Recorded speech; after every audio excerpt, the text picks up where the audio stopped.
नमस्कार दोस्तों, हम हैं पूर्व जन्म की कहानियों के कथावाचक, past life regression expert, life and leadership coach Hitesh Chhabra. प्यारे दोस्तों, हमारे आज के इस वीडियो के अंदर हम कनाडा के अंदर रहने वाली एक विवाहित महिला हैं, उनकी पूर्व जन्म की कहानी आप सभी के सामने प्रस्तुत करने जा रहे हैं। दोस्तों, ये प्यारी बहन लगभग 13 वर्षों से कनाडा के अंदर रह रही हैं और 13 वर्षों से ये कहती हैं कि भैया मैं ब्लैक मैजिक के इफेक्ट को अपने जीवन के अंदर झेल रही हूं। पिछले 13 वर्षों से बहुत ज़्यादा बीमार रही हूं, बहुत ज़्यादा परेशान रही हूं, अपने जीवन के अंदर तरक्की नहीं कर पाई हूं, है ना, तिल तिल करके जी रही हूं। तो इसी के संदर्भ में ये जो परेशानी इनके जीवन के अंदर है, ये बहन अपना पास्ट लाइफ रिग्रेशन कराना चाहती थी। अब दोस्तों, इनके जीवन के अंदर इनके ऊपर ब्लैक मैजिक करने वाला और कोई नहीं है, बल्कि इनकी अपनी सासू माँ है और इनकी अपनी जेठानी है। शुरू से ही इनका अपनी सासू माँ और जेठानी से एक कॉन्फ्लिक्ट चलता आ रहा है। कनाडा के अंदर पुलिस केस भी हुआ, कई लोगों को जेल जा करके भी रहना पड़ा। आज ये अपने पति के साथ रह रही हैं, अलग से रह रही हैं। शुरू में जब ये कनाडा गई थी इंडिया को छोड़ करके, उस समय पर ये एक जॉइंट फैमिली के अंदर सब लोग मिल करके रहते थे। लेकिन जब ये कलेश बहुत ज़्यादा हुआ और ये लोग अलग हो गए, तो उसके बाद फिजिकली तो वो लोग दूर हो गए। उनको कोर्ट का ऑर्डर आ गया कि भैया आप इसके आसपास नहीं भटकोगे, इतना मीटर आप नहीं कर सकते, आप इसके घर नहीं आ सकते। ये सारे ऑर्डर्स तो आ गए। तो पहले वो लोग बहुत ज़्यादा फिजिकली इनको परेशान करते थे, प्रताड़ित करते थे। बाद में कहते हैं कि उन्होंने मेरे ऊपर ब्लैक मैजिक जो है वो कराना शुरू कर दिया। और ये जो ब्लैक मैजिक है, बाद में अलग प्रकार का कराना शुरू किया। पहले भी कुछ ब्लैक मैजिक हुआ था, जिसके बारे में कहते हैं कि इनकी सास ने इनको खुद बताया था कि भी हमने वो कराया, तब तुम मेरे बेटा जो है उसके साथ तुमने शादी करने के लिए तुम मानी थी। तो थोड़ा सा अभी का बैकग्राउंड दे दिया दोस्तों, अभी का आपको बता दिया। अब इनके थोड़ा पीछे का परिवार वगैरह का हम बैकग्राउंड देते हैं, फिर उससे थोड़ा आपको जो है समझ में आ जाएगा कि यहाँ तक आज जो इनकी परिस्थिति है वहाँ तक ये कैसे पहुँचे। फिर आपको बताएंगे कि पास्ट लाइफ के अंदर इन्होंने क्या देखा। तो दोस्तों, मूल रूप से ये बहन जो है, इनका जो परिवार है, ये लोग मुंबई के रहने वाले हैं। और मुंबई के अंदर ही जो फिल्म इंडस्ट्री है, उसके अंदर जो इनके पिताजी हैं, उनका कोई बिजनेस है ना। पिताजी शुरू से ही फिल्म इंडस्ट्री के अंदर रहे हैं। वैसे तो ये लोग जो है पंजाबी परिवार के हैं, पंजाब से बिलोंग करते हैं। लेकिन ये कहते हैं कि जो इनके पिताजी हैं वो बहुत ही कम उम्र में बॉम्बे आ गए थे, और उसके बाद जो है इनकी माताजी से इनके पिताजी का जो मुंबई है वहीं पर उनका प्रेम विवाह हो गया। और ये अपने बारे में बताती हैं कि अपनी पढ़ाई पूरे करने के बाद, ग्रेजुएशन पूरी करने के बाद ही थोड़ा इनके पिताजी का भी इन्फ्लुएंस था, और बचपन से ये सब कुछ देखती आई थी। ये जो बॉलीवुड इंडस्ट्री है, जो फिल्में होती हैं, उसके अंदर किसी प्रोडक्शन हाउस के साथ इन्होंने काम करना शुरू कर दिया था, जिसके अंदर बेसिकली इनका काम था कि जो भी जैसे फिल्म मेकिंग हो रही है, तो बैकग्राउंड के अंदर बहुत ज़्यादा उसके अंदर ना एडिटिंग का काम होता है, वीएफएक्स का काम होता है। तो इस प्रकार का जो है इनका जॉब प्रोफाइल था, जिसके अंदर इन्होंने लगभग 4-5 वर्ष भारत के अंदर इन्होंने जो है काम किया था। अब ये कहती हैं कि ये तो मेरे फैमिली का बैकग्राउंड हो गया, हम लोग मुंबई के रहने वाले हैं। ये आई थिंक 3 भाई बहन हैं, ये 2 बहनें हैं और 1 भाई हैं, और सब लोग ही जो है बॉलीवुड के साथ जो है ये लोग इनके परिवार में जुड़े हुए हैं। अभी कहती हैं कि जो मेरी ससुराल वाली जो फैमिली है, उसके अंदर इनके जो पति हैं वो तो कैनेडियन बॉर्न हैं, लेकिन ये कहती हैं कि जो मेरी सास हैं, जो मेरे ससुर हैं, वो लोग पंजाब के एक बहुत ही पिछड़े हुए गांव से कनाडा के अंदर आए थे।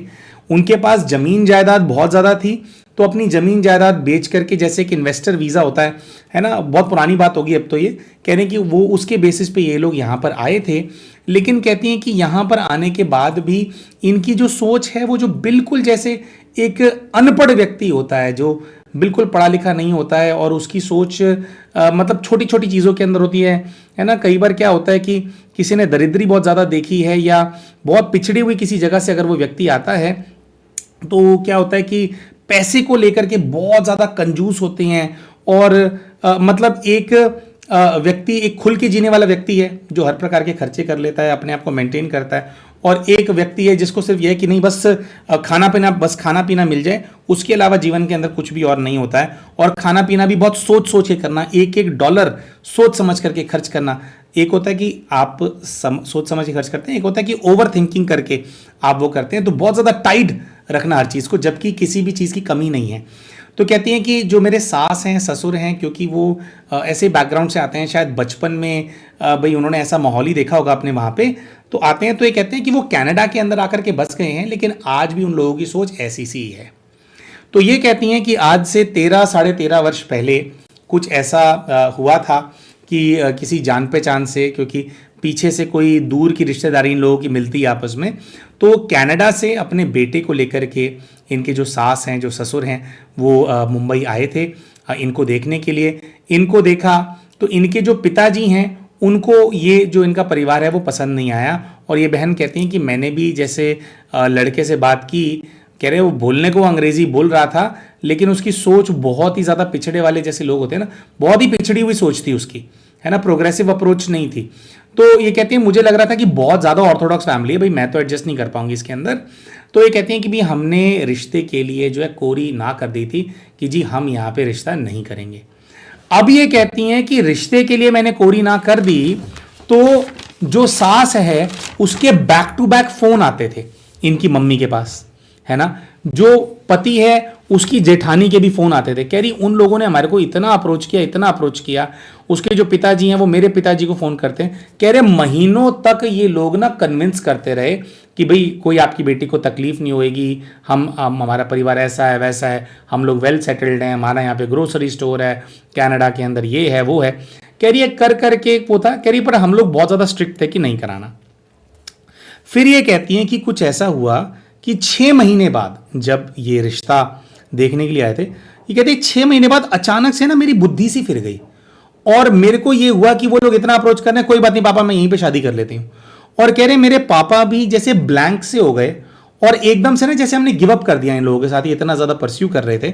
और कह रही कि फिर मैंने कहा कि ठीक है भी मैं शादी कर लूंगी।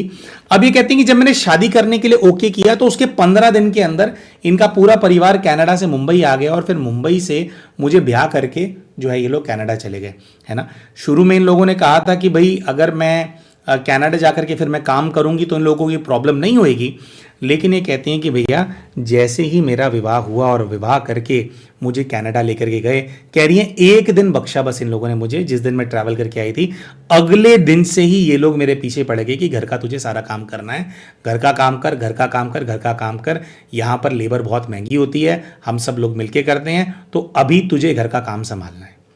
तो ये कहती हैं कि भी मैं शॉक्ड हो गई। कह रही मैंने उनको कहा कि घर का काम करने में कोई समस्या नहीं है, लेकिन आप इस तरह से वो क्यों कर रहे हो कि जैसे मुझे आप इसी चीज़ के लिए यहाँ पर लेकर के आए हो। तो कह रही हैं कि भाई फिर बहुत ज़्यादा वो चीज़ बढ़ती गई। उनका ये था कि पोछा मार, अब खाना बना, अब ये कर, अब वो कर। अब कह रही कि जो मेरी जेठानी है और जो मेरी सास है उनका घर के अंदर काम होता था मेरे से काम करवाना, वो दोनों मैनेजर, मैं उनकी एम्प्लॉय। तो कहते हैं कि भाई मैं थोड़ा फ्रस्ट्रेट रहने लग गई। कह रहे पहले तो मैं ना डिप्रेशन से मैं चली गई, और ये कहते हैं शुरू में कुछ ऐसा था मेरे साथ कि ना मुझे कुछ समझ नहीं आता था, जैसा वो बोलते थे वो मैं करती रहती थी। कह रहे मैं अकेले बैठ करके मैं रोती रहती थी, परेशान होती रहती थी कि मैं इतना ज़्यादा क्यों कर रही हूँ, इतना ज़्यादा काम क्यों कर रही हूँ, मैं कोई बाहर जॉब वगैरह क्यों नहीं ढूंढ रही हूँ, मैं पागल सी क्यों हो रही हूँ। कह रहे मुझे समझ में नहीं आ रहा था। लेकिन फिर कहते हैं कि बातों बातों में एक दिन ऐसे ही मैं अपनी सास के साथ बैठी हुई थी, और सास ने बातों बातों में बताया कि देखा तुम तो शादी नहीं कर रही थी, हमारे यहाँ पे लेकिन कोई हैं, है ना, बहुत उनके पास शक्तियाँ हैं, तो हम उनके पास गए तो उन्होंने कोई क्रिया करी, तो उसके बाद जो है अचानक से तुम मान गई। अब ये कहते हैं क्योंकि हंसी मजाक चल रहा था, कुछ ऐसे बात चल रही थी, बातों बातों में ये बात उनके मुंह से निकल गई, तो मुझे ये बात समझ में आई कि ये लोग ब्लैक मैजिक वगैरह करवाते हैं, शायद इन लोगों ने मेरी बुद्धि बांध रखी है, इसीलिए मुझे कुछ समझ में नहीं आ रहा है। तो ये कहती हैं कि मैंने कुछ ऐसा बहाना किया कि भाई मेरे को इंडिया जाना है, कोई वो कर दिया, पापा की हेल्थ का कोई बहाना वगैरह कर दिया, वो करके कहती है मैं इंडिया गई। तो कहते हैं कि मेरे पिताजी जो है वो मुझे कहीं पर दिखाने के लिए लेकर के गए, जो इस लाइन ऑफ वर्क के अंदर लोग काम करते हैं। तो कहते हैं उन्होंने कुछ निवारण किया, तो मुझे एकदम से ऐसा लगा कि भाई मेरा जो दिमाग है वो खुल गया है, और उन्होंने मुझे जैसे कुछ चीज़ अपने साथ में रखने के लिए दी, कोई मंत्र मेरे को जाप करने के लिए बोला कि वहाँ जाओगी भी तो भी तुम ये करते रहना, ताकि अगर वो कुछ कराएं तो उसका असर तुम्हारे ऊपर ना हो। अब ये कहती हैं कि भैया मैं वापस गई तो उन लोगों ने तो वैसा ही प्रेशर डाला, लेकिन ये कहती कि मैं तो अपना मंत्र जाप करती थी, और जो उन्होंने मेरे को जो भी कुछ चीज़ें, कुछ सिद्ध कुछ चीज़ें हैं वो दी थी, वस्तुएं दी थी, कह रही वो मैं अपने पास रखती थी। तो कहती उनका मेरे ऊपर जो है वो उस तरह से वो कर नहीं पा रहे थे, तो उन लोगों को बड़ी तकलीफ होने लगी इस चीज़ से। अब तकलीफ होने लगी तो धीरे धीरे झगड़ा होने लगा, और झगड़ा होने लगा तो झगड़ा करके कहते हैं कि एक बार इन लोगों ने मिल करके मेरे साथ मारपीट करी। मेरी सास ने और मेरी जेठानी ने आकर के मेरा हाथ पकड़ लिए दोनों, और कह रही कि मेरा जो जेठ है, जेठ उठ करके आया सोफे से और उसने एक जोरदार घूसा मेरे चेहरे पे मार दिया। ये कहती हैं कि भैया डोमेस्टिक वायलेंस तो एक चीज होती है, लेकिन पति करता है ये तो मैंने आज तक सुना था। यहां पे तो ये सब लोग मिलकर के हावी हो गए कि तू ऐसे काम कैसे नहीं करेगी, तेरे को काम करने के लिए तो लाए हैं। तो कह रही है मेरा ना मुंह जो है, मेरा जॉ जो है वो डिसलोकेट हो गया कि इतना जोर से उन्होंने घुसा मारा। लेकिन ये कहती हैं कि क्योंकि मेरे साथ भी कुछ बल था, है ना, कोई शक्ति चल रही थी, तो कहती हैं कि मैं भाग के गई, मैंने अपने आप को एक कमरे के अंदर बंद किया।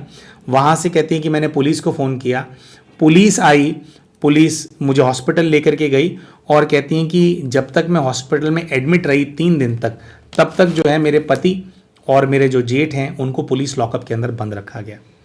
उसके बाद उन्होंने मुझसे पूछा कि भाई do you want to press charges. तो ये कहती हैं कि मैं बहुत ज़्यादा कॉम्प्लिकेट नहीं करना चाहती थी, अपने पति को तो जेल नहीं भेजना चाहती थी क्योंकि उसके ऊपर भी चार्जेस लग गए थे कोई। तो ये कहते हैं कि पुलिस ने मामले को रफा दफा करवाया, और कुछ ऐसा हुआ कि उसके अंदर ये वाली बात आई। फिर यही जो हमने आपको शुरू में बताया था कि वो लोग इनके घर के पास नहीं आ सकते।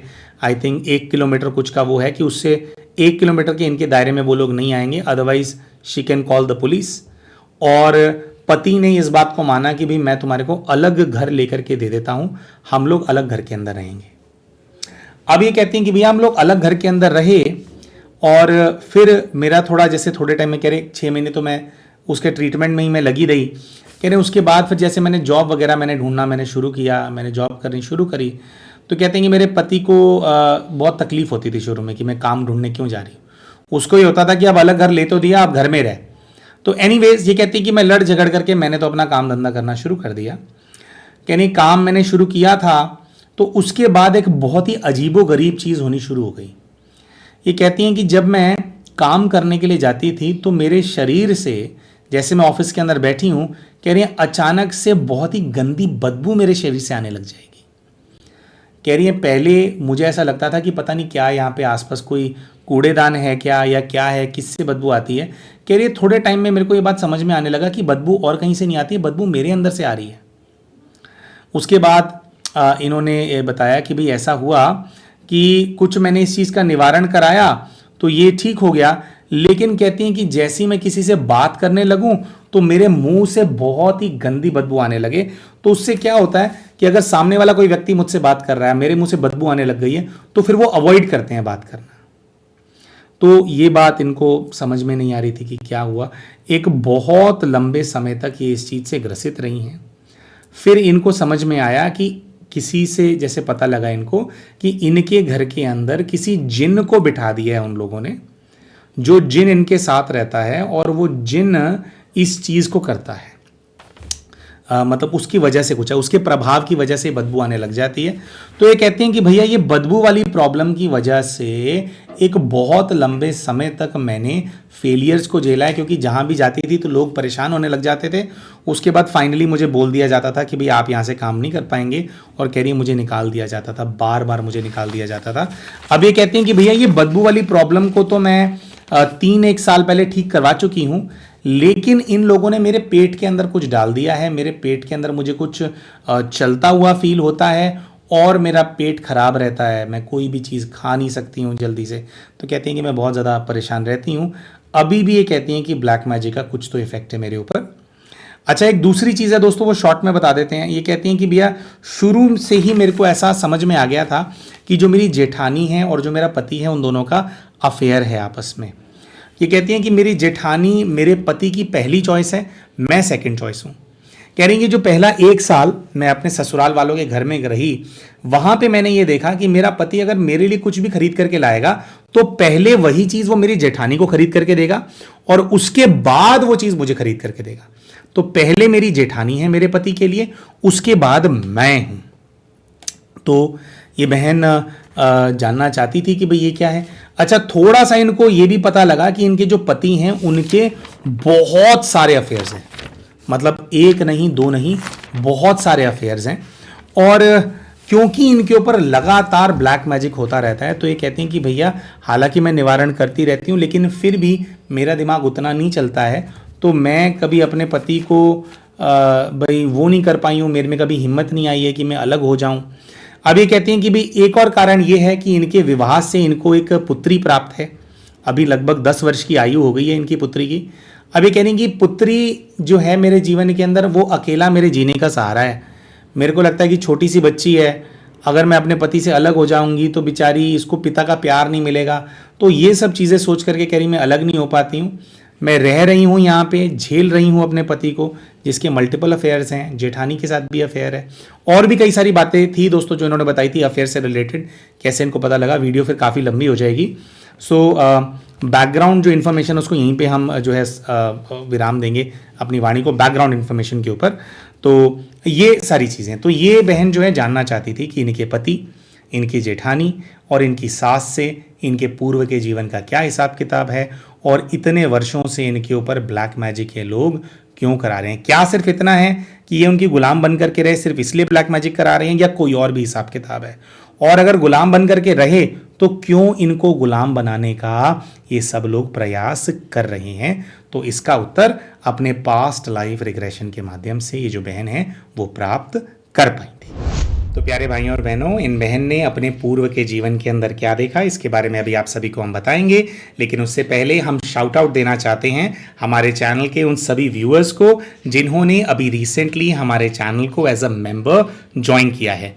दोस्तों यूट्यूब के ऊपर इनका यूजर आईडी है शगुन और ईशान खुराना GOC। दोस्तों अगर आप भी इन दोनों की तरह हमारी चैनल की मेंबरशिप के लिए ऑप्ट करना चाहते हैं और हमारे चैनल के मेंबर्स के लिए जो एक्सक्लूसिव सेशंस हम हर महीने कंडक्ट करते हैं आप उनका पार्ट बनना चाहते हैं, तो हमारे इस वीडियो के नीचे आपको एक ज्वाइन बटन नजर आ रहा होगा, उसका इस्तेमाल करके आप भी हमारे चैनल की मेंबरशिप के लिए ऑप्ट कर सकते हैं।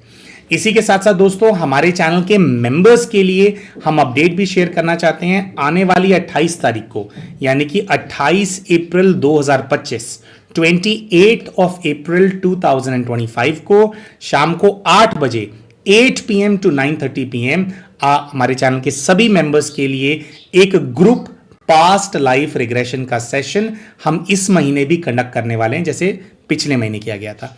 अब दोस्तों ग्रुप पास्ट लाइफ रिग्रेशन के अंदर जो 1-on-1 वाला सेशन होता है उतना डिटेल में, उतने अच्छे में तो ये नहीं हो पाता है, लेकिन अपने जीवन की कोई भी एक प्रॉब्लम, कोई भी एक व्यक्ति, कोई भी एक परिस्थिति को लेकर के आप ये सेशन कर सकते हैं और उस व्यक्ति या उस परिस्थिति से जुड़े हुए कुछ दृश्य जो हैं, अगर आप एक ग्रुप PLR करते हैं जैसे सक्सेसफुल होता है तो उससे जुड़े हुए पास्ट लाइफ के दृश्यों को आप जान पाएंगे। अपने इस लाइफ का वो परिस्थिति क्यों है या वो व्यक्ति क्यों है आपके जीवन में, उसका कुछ कनेक्शन अपनी पास्ट लाइफ से आप जान पाएंगे। तो अगर आप इस ग्रुप PLR का पार्ट बनना चाहते हैं तो हमारा जो चैनल है, जो हमारा ये वीडियो है, इसके नीचे आपको ज्वाइन बटन नजर आ रहा होगा, उसका इस्तेमाल करके आप चैनल की मेंबरशिप के लिए ऑप्ट कर लीजिए। ये लाइव स्ट्रीम होगा, लेकिन जो लाइव स्ट्रीम है यूट्यूब के ऊपर वो केवल चैनल के मेंबर्स को ही नजर आएगा। तो जैसा कि हमने कहा कि अगर आप चाहें तो ज्वाइन बटन का इस्तेमाल करके चैनल की मेंबरशिप के लिए ऑप्ट कर सकते हैं। आइए दोस्तों बात करते हैं कि जब ये बहन अपने पूर्व के जीवन के अंदर गई तो किस प्रकार के दृश्य जो हैं वो इनको नजर आए।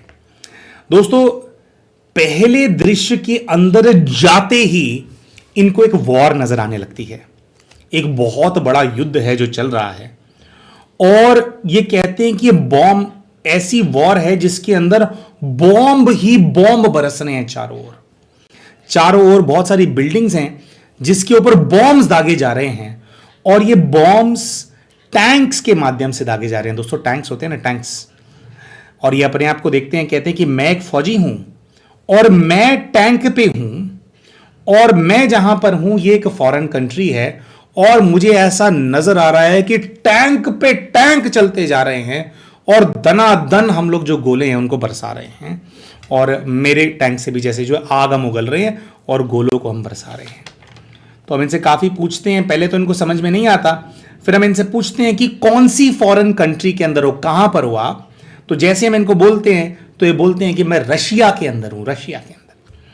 अच्छा दोस्तों ये रशिया का भी क्या है कि आजकल हमारे को दिखाई दे रहा है रशिया से पता नहीं क्या कनेक्शन निकल करके आएगा, लेकिन बहुत सारे रशिया के अंदर जो हमारे क्लाइंट्स हैं वो पास्ट लाइफ के अंदर रशिया के निकल रहे हैं।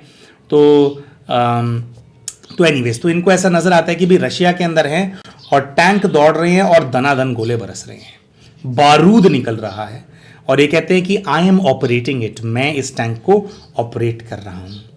इसके साथ साथ इनको बहुत सारी चीख पुकारे भी नजर आ रही हैं, लेकिन उन चीख पुकारों के ऊपर फोकस करने का, सुनाई दे रही हैं लेकिन इनको चीख पुकारों के ऊपर फोकस करने का टाइम नहीं है। तो हम कहते हैं किसकी चीख पुकारे हैं भाई? जैसे भी आपके गोले बरस रहे हैं तो जैसे हमारे को लगा कि भाई सामने भी आर्मी होगी, आर्मियों के बीच में युद्ध चल रहा होगा। तो ये कहते हैं कि चीख पुकारे उन लोगों की हैं जो कि मेरे टैंक के नीचे कुचले जा रहे हैं। ये कह रहे हैं मेरा टैंक बहुत स्पीड से चल रहा है और बहुत सारे टैंक्स हैं वो स्पीड से चल रहे हैं, और कह रहे हैं मेरे टैंक के नीचे जो है लोगों को मैं कुचल रहा हूं। मैं जैसे वैनगार्ड के अंदर, मतलब ऐसे लीडिंग टैंक होता है ना, कह रहे सबसे आगे मैं ही हूं, और कह रहे हैं लोगों की एक भीड़ है और उनके ऊपर से हम टैंक को चला करके जा रहे हैं। तो हम इनसे पूछते हैं कि भाई ये जो टैंक जिन लोगों के ऊपर से आप चला करके जा रहे हो, ये कौन से देश के फौजी हैं भाई? क्योंकि हमारे को लग रहा था कि भाई ये तो रशिया के होंगे शायद, क्योंकि रशिया बता रहे हैं। तो हमने कहा ये कौन से देश के फौजी हैं? तो ये कहते नहीं, ये फौजी नहीं है, ये लोग सिविलियंस हैं। तो सिविलियंस हैं, अच्छा सिविलियंस, तो सिविलियंस को क्यों कुचल रहे हो? ये कहते हैं कि हमारे को ऐसी ऑर्डर्स हैं कि कुछ भी हो जाए टैंक्स रुकने नहीं चाहिए, हमारे को दनादन जो है प्रवेश करना है रशिया की टेरिटरी के अंदर। हम आ गए हैं और बस अंदर जाते हमारे को चले जाना है, रुकना नहीं है, कोई भी बीच में आए उसको कुचलते हुए चले जाना है। अच्छा, तो हम इनसे पूछते हैं कि कितने लोगों को कुचला, कितने सिविलियंस को कुचला आपने? तो इनके मन में जवाब आता है कि 93 लोगों को कुचल चुका हूं। कौन सा समय है? तो ये यहां पे बताते हैं दोस्तों कि दिस इज 1941 है, और ये है दोस्तों, हमने ये ना बाद में हमने रिसर्च भी किया था इस चीज के ऊपर, क्या इस प्रकार की कोई घटना हुई है।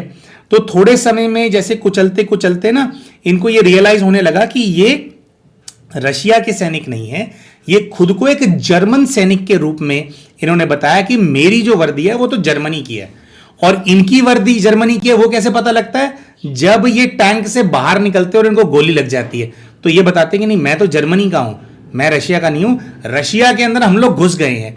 और दोस्तों इसको हमने ऑनलाइन रिसर्च किया था कि 1941 के अंदर जो जर्मनी है उसने रशिया को धोखा दे दिया था। पहले जो इनके आपस में लीडर्स हैं, एडोल्फ हिटलर और जो रशिया का स्टालिन था, तो ये लोगों की आपस में मित्रता थी, लेकिन जर्मनी ने सडनली रशिया के ऊपर अपना फ्रंट खोल दिया था।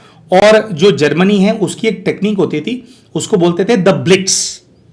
द ब्लिट्स में क्या होता था कि एक देश है, अचानक से बहुत बड़ी सेना उस पर हमला कर देगी, मतलब सामने वाले को सोचने का टाइम नहीं देना, धनाधन गोलियां बरसाओ, धनाधन गोले बरसाओ उनके ऊपर और एकदम से कब्जा कर लो।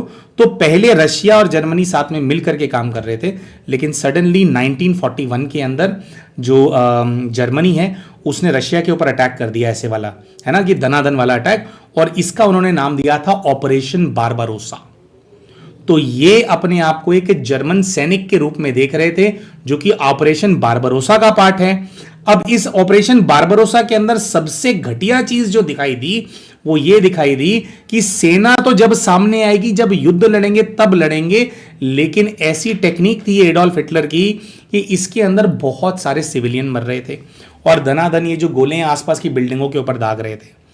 अब दोस्तों जब ये गोले दागे जा रहे थे तो इनको ऐसा नजर आता है कि जैसे ये अपना टैंक चला करके लेके जा रहे हैं, तो एक महिला है जो कि एक छोटे से बच्चे के साथ सड़क के बीच में खड़ी है और आकर के उसने अपने छोटे से बच्चे को गले लगा लिया है, क्योंकि उसको पता है कि बस अब मौत आने वाली है। बच्चा वो था, वो बच्चे को बचाने के लिए दौड़ करके आई, उस बच्चे की मां है, लेकिन ये कहते हैं कि जो मेरा टैंक है, टैंक को मैंने रौंद दिया और रौंदते हुए चला गया। अब कुछ ऐसा हुआ कि टैंक को जब रौंदा तो रौंद करके वो औरत तो मर गई है, लेकिन उसका बच्चा जिंदा बच गया है। और ऐसा होते हुए उस बच्चे के साथ एक पास में कहीं रेजिडेंशियल बिल्डिंग है, वहां से दो औरतें देख रही हैं कि कैसे वो चीथड़े हो गए हैं, लेकिन समहाउ वो बच्चा बच गया है ना। तो टैंक्स चल रहे हैं, बच्चा बहुत छोटा होगा, अब कितना छोटा है एग्जैक्टली इन्होंने बताया नहीं, क्योंकि वो टैंक्स वाले में ज़्यादा ओवरवेल्म हो गए थे हम। लेकिन उन टैंक्स के नीचे उस बच्चे की माँ मर गई है, वो बच्चा बच गया है। तो दो औरतें जो बिल्डिंग से देख रही हैं इस दहशत बड़े दृश्य को, वो बहुत ज़्यादा घबराई हुई हैं। उनके आंखों में नफरत है जर्मन सैनिकों के लिए, क्योंकि उनके जो घर परिवार हैं, उनके जो मित्र संबंधी हैं, उनको उजाड़ दिया है। और इनको कुछ ऐसा नजर आता है कि थोड़े आगे जाकर के ये जैसे अपने टैंक से बाहर निकले हैं तो एक रशियन महिला है, वही वाली उन दोनों में से, उन्होंने अपनी राइफल घर से निकाली है और उसने जो है इनको गोली मारी इनके छाती के अंदर। और जैसी वो गोली लगी है, मतलब टैंक से बाहर निकल करके इन्होंने देखा, ये जब बच्चे वाला हुआ कुछ इनको इंस्पिरेशन आया होगा तो उन्होंने रोक करके देखा।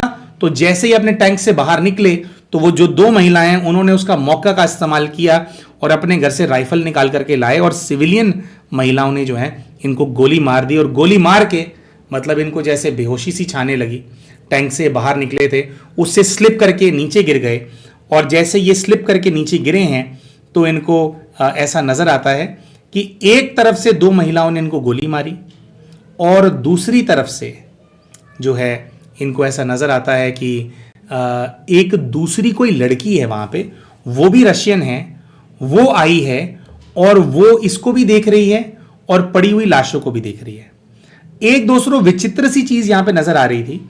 पहले इनको ऐसा नजर आ रहा था कि बहुत बड़ी सेना है, वो है और बहुत सारे टैंक्स हैं, वो चल रहे हैं। लेकिन ये वाला जो सीन उन्होंने देखा जिसमें वो बच्चे को, उसकी मां को कुचल दिया था और बच्चा बच गया था, फिर ये बाहर निकल के देखा, इनको गोली पड़ी, ये गिर गए, तो इनको ऐसा नजर आता है कि वहां पर अभी अब कोई टैंक्स नहीं है। ऐसा लगता तो है कि जैसे कोई सेना यहां से गुजर करके गई है, लेकिन ये अलग है।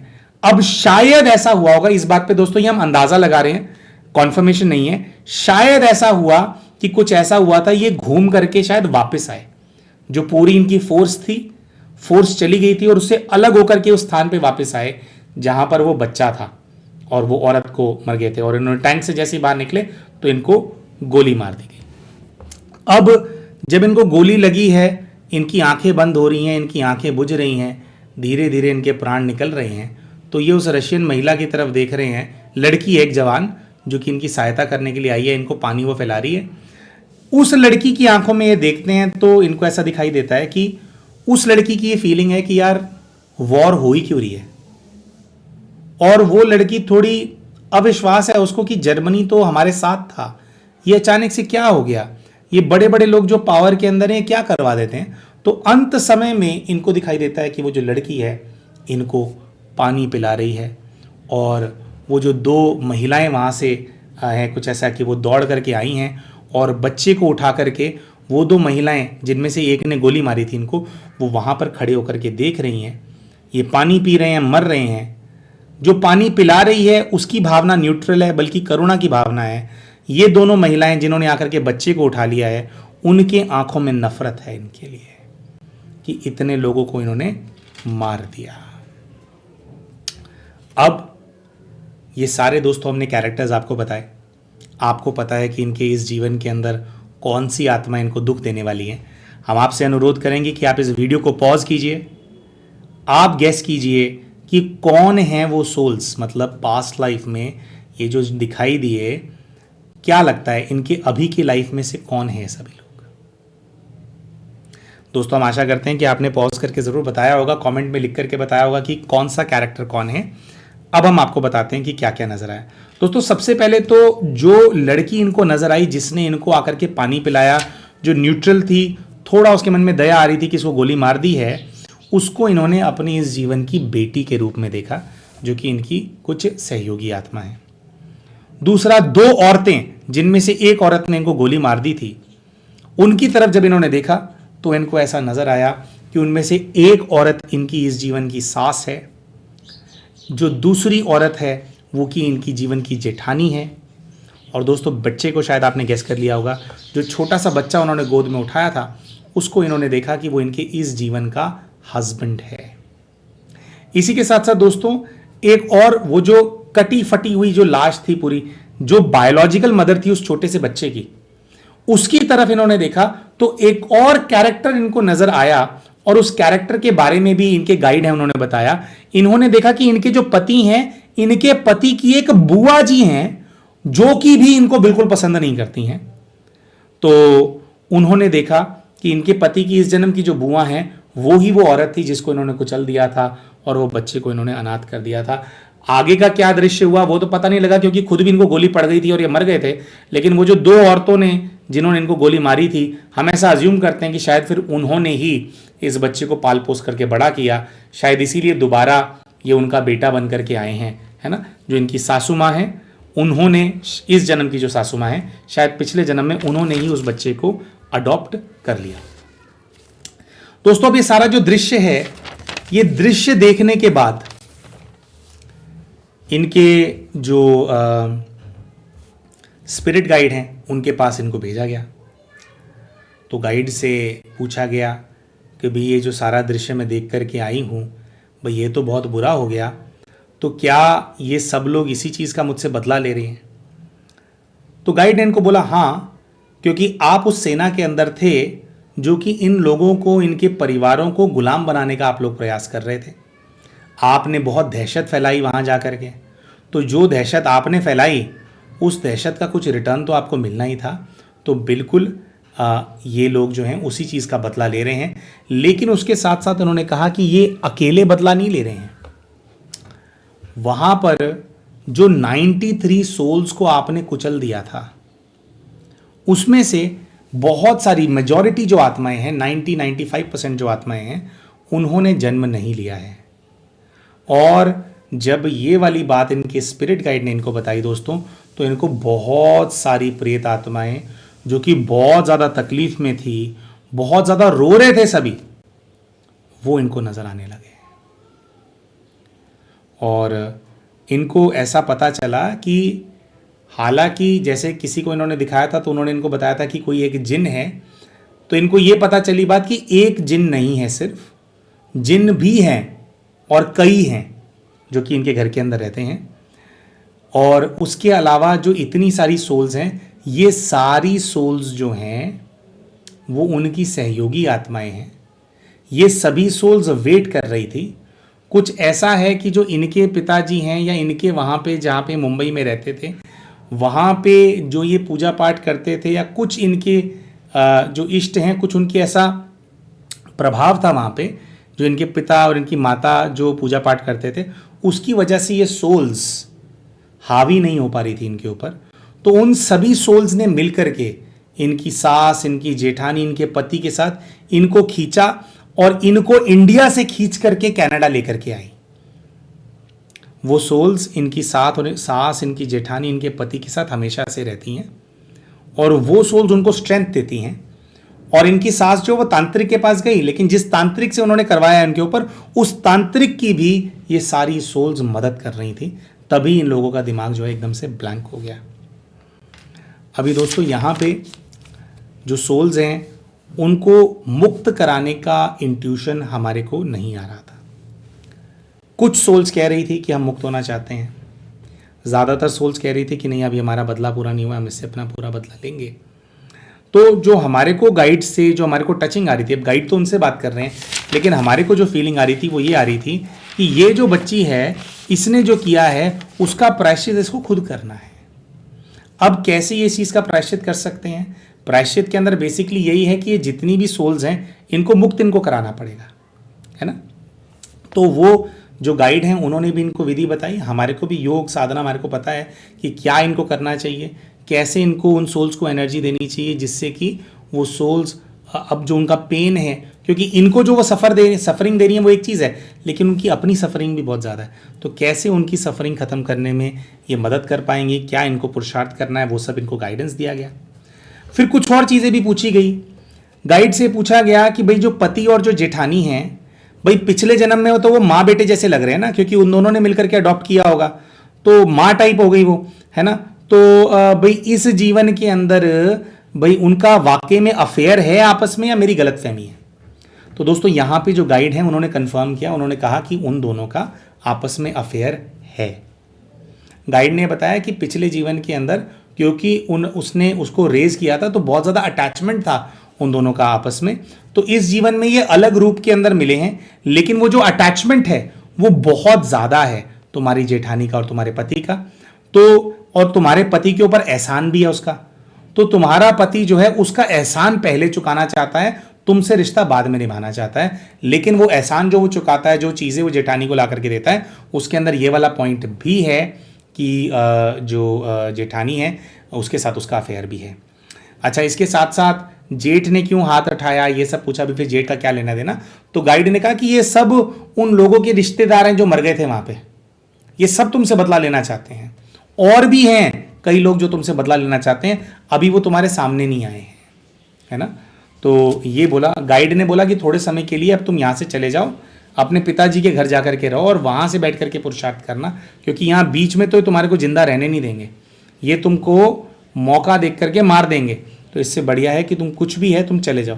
थोड़ा सा ये बहन ये सोचती थी कि बेटी इनकी कनाडा बॉर्न है, वहाँ का कल्चर है, तो अगर इंडिया आएंगी तो कैसे चलेगा, कैसे एडजस्ट करेंगी। लेकिन गाइड ने बोला कि भैया बेटर यही ही है कि यहाँ से तुम लोग चले जाओ, बेटी को चुपचाप यहाँ से लेकर के चले जाओ, अपने पापा के घर जा कर के रहो। इनको ये मत बोलो कि मुझे पता लग गया, ये हो गया वो हो गया, चुपचाप बस बोलो कि जी मैं कुछ टाइम के लिए जा रही हूँ, चुपचाप निकलो यहाँ से और वहाँ पे रहो। और वहाँ पे उन्होंने बोला कि भाई वहाँ पे कुछ अपना काम जो तुम्हारा रह गया था उसको दोबारा से स्टार्ट करो। और ऑल इन ऑल गाइड का गाइडेंस यही था कि भाई आपको मुक्त कराना है, पुरुषार्थ करना है, लेकिन इनके बीच में रहोगे तो ये ग्रो नहीं करने देंगे। और मौका देख करके, अभी तो ये लोग डर गए हैं, तुमने कंप्लेंट किया था ये वो, लेकिन मौका देख करके जिस दिन का ज्यादा वो हो गया है ना, बदले की भावना ज्यादा हावी होगी, उस दिन ये तुम्हारे को मार देंगे। तो गाइड ने कहा कि भैया वापस जा करके रहो। फिर थोड़ा सा दोस्तों साइड में ये चीज भी नजर आई थी कि इनके जो विशेषकर जो इनके पति हैं, इनके पति के साथ बहुत सारी ऐसी सोल्स हैं जो कि कामुक वृत्ति वाली हैं, वो उनके साथ रहती हैं और वो एक ऐसा असर पैदा करती हैं जिसकी वजह से जो इनके पति हैं उनके ऑपोजिट जेंडर की जो महिलाएं होती हैं वो बहुत ज़्यादा उनके साथ अट्रैक्ट होती हैं, जिसकी वजह से इनके बहुत सारे अफेयर्स हैं। लेकिन वहाँ पर जो पूरी बर्बादी इन्होंने करी है, वो सारी बर्बादी वाली ही ये सारी सोल्स हैं जो कि इनके पीछे पड़ी हुई हैं, उसका निवारण जो है वो इनको करना पड़ेगा। तो दोस्तों ये था पास्ट लाइफ रिग्रेशन का केस, जिसके अंदर ऑपरेशन बारबरोसा सामने आया। हम आशा करते हैं कि ये केस जो हमने आपके साथ शेयर किया, इससे आपको कोई शिक्षा मिली होगी। दोस्तों बिल्कुल अंत में एक छोटा सा अपडेट, हमारे जो वीडियो के ऊपर जो प्रोडक्ट्स हम प्लेस करते हैं उनसे जुड़ा हुआ भी हम आपको देना चाहते हैं। दोस्तों जैसा कि आप सभी जानते हैं कि हमारा जो लाइन ऑफ वर्क है वो सभी भाई बहनों को नेगेटिविटी से बाहर निकाल करके उनके जीवन के अंदर पॉजिटिविटी को लेकर के आना है। जितने भी हमारे रिकमेंडेशंस होते हैं, जो योग, साधना, मेडिटेशन, जो कुछ भी हम करवाते हैं, है ना, या जो कुछ भी हम गाइडेंस देते हैं, वो इसी चीज़ से जुड़ा होता है कि आपकी लाइफ के अंदर पॉजिटिविटी कैसे बढ़ सकती है। अब दोस्तों कई बार क्या होता है कि हम इतने ज़्यादा फंसे हुए होते हैं, इतने ज़्यादा हम परेशानियों से ग्रसित होते हैं कि हमारे को जो बेसिक मेडिटेशन करना है, जो बेसिक से बेसिक चीज़ करनी है अपनी नेगेटिव लाइफ को पॉजिटिव करने के लिए, उतना भी हम नहीं कर पाते हैं। तो ऐसे केस के अंदर दोस्तों हमारे को कुछ टूल्स की आवश्यकता होती है, और ऐसे ही कुछ टूल्स, ऐसे ही कुछ प्रोडक्ट्स को हमारे वीडियोस के अंदर हमने रेकमेंड करना शुरू किया है। जैसे दोस्तों आपने देखा होगा कि हम ये जो रुद्राक्ष की माला है, जो पंचमुखी रुद्राक्ष की माला है, चाहे हाथ में हो, ये छोटी वाली माला है ना, ये थोड़ा ये इंडियन रुद्राक्ष है, ये जो मालाएं हैं इनको हम धारण करते हैं। इसी प्रकार से हम हमारे जो प्रोडक्ट्स हैं उसके अंदर हमने पंचमुखी रुद्राक्ष की माला को रेकमेंड किया हुआ है। दोस्तों अगर आप हीलिंग लाइन ऑफ वर्क के अंदर अगर आप काम करते हैं, जिसके अंदर आपको दूसरों की सहायता करनी होती है, तो आपको खुद को स्टेबल रहना बहुत ज़्यादा ज़रूरी होता है। तो जो पंचमुखी रुद्राक्ष की माला होती है, ये आपको स्टेबिलिटी अचीव करने में, जो डिवाइन एनर्जीज़ के साथ आपका कनेक्शन होता है, जिसको यूज़ करके आपको ये सारे सेशंस करने होते हैं, हीलिंग करनी होती है, उस कनेक्शन को बढ़ाने में आपकी बहुत ज़्यादा सहायता करता है। तो अगर आप ध्यान साधना करने का प्रयास कर रहे हैं और असफल हो रहे हैं, ध्यान नहीं लगता है, तो आप ये जो रुद्राक्ष की माला है आप इसको कंसिडर कर सकते हैं, आप इसको अपने लिए ऑर्डर कर सकते हैं। इसी प्रकार से दोस्तों एक मुखी और दो मुखी रुद्राक्ष, एक मुखी रुद्राक्ष और दो मुखी रुद्राक्ष के अंदर गुण होता है कि अगर आपके ऊपर इविल स्पिरिट का अटैक होता है तो प्रभाव को वो अपने ऊपर ले लेते हैं। अब इसके अंदर एक मुखी रुद्राक्ष बहुत ज़्यादा पोटेंट होता है, लेकिन जो दो मुखी रुद्राक्ष होता है उसके अंदर क्या होता है दोस्तों कि वो होता है, लेकिन उसमें क्या होता है, उसमें स्प्लिट होता है, क्योंकि दो मुख बने होते हैं। तो अगर कोई बहुत शक्तिशाली अटैक आपके ऊपर होता है और दो मुखी रुद्राक्ष उसको अपने ऊपर ले लेता है, तो दो मुखी रुद्राक्ष क्या होता है, वो खुल जाता है बीच में से, है ना। एक मुखी और दो मुखी रुद्राक्ष को आप गले के अंदर पहन करके भी धारण कर सकते हैं, या फिर आप अपने साथ अपनी पॉकेट के अंदर उसको कैरी भी कर सकते हैं, है ना।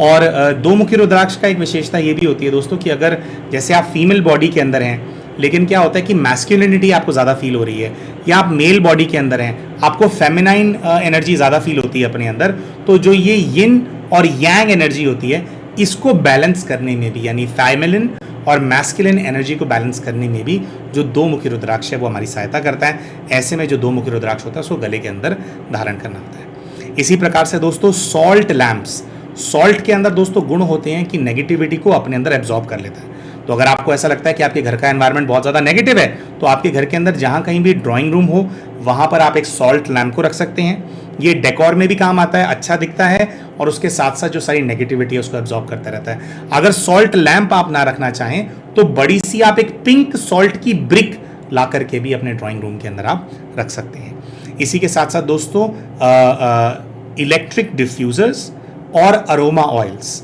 इलेक्ट्रिक डिफ्यूज़र्स क्या होते हैं दोस्तों? डिवाइसेस होती हैं जो कि धीरे धीरे जो उनका ऊपर का पोर्शन होता है उसको गर्म करती रहती हैं। आप इसको किसी प्लग में आप लगा सकते हैं। उसके अंदर आप थोड़ा सा अरोमा ऑयल अगर आप डालते हैं तो उससे क्या वातावरण सुगंधित हो जाता है। अरोमा ऑयल नहीं डालना तो आप कपूर को डिफ्यूज़र्स के अंदर 2-3 टाइम रख करके अपने घर में जला सकते हैं, है ना, 2-3 अलग अलग जगहों पे तो आप जला सकते हैं। इससे क्या होता है, जो वातावरण है उसकी जो नेगेटिविटी है वो थोड़ी हटती है, थोड़ा वातावरण को शुद्ध करने में आपकी सहायता करता है।